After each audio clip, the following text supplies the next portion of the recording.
एक बार की बात है, महात्मा बुद्ध अपने शिष्यों के साथ घूमते हुए वैशाली नगरी में पहुंचे। वैशाली को उस समय 16 महाजनपदों में एक महत्वपूर्ण जनपद माना जाता था, जिसकी ख्याति दूर दूर तक फैली हुई थी। यह नगरी परम वैभवशाली और हर तरफ से संपन्न थी।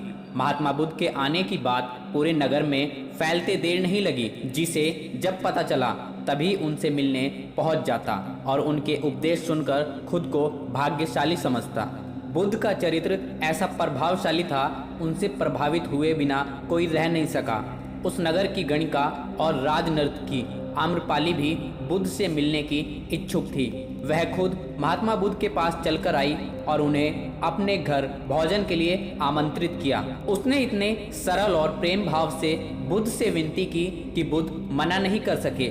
जब ये बात उनके शिष्यों को पता चली कि महात्मा बुद्ध ने एक गणिका का आमंत्रण स्वीकार किया है, तो सब ने इसका विरोध किया।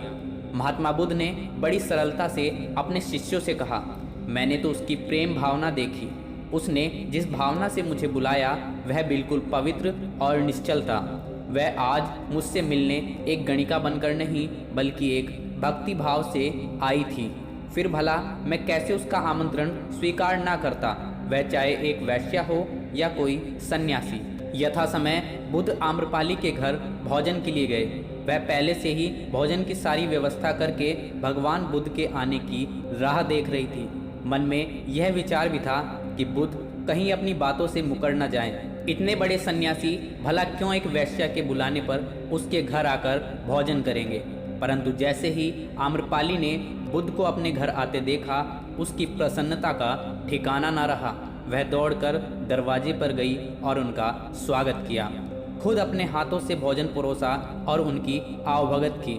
महात्मा बुद्ध के शिष्यों ने जो उनके साथ आए थे, जब एक वैश्या को, जिसके कदमों में सम्राट बिम्बसार से लेकर अजात शत्रु थे, पूरी वैशाली जिसकी एक झलक पाने के लिए तरसती थी, उसे एक सन्यासी के लिए ऐसा व्यवहार करते देख बुद्ध के शिष्यों के मन में अपने गुरु के लिए सम्मान और ज़्यादा बढ़ गया।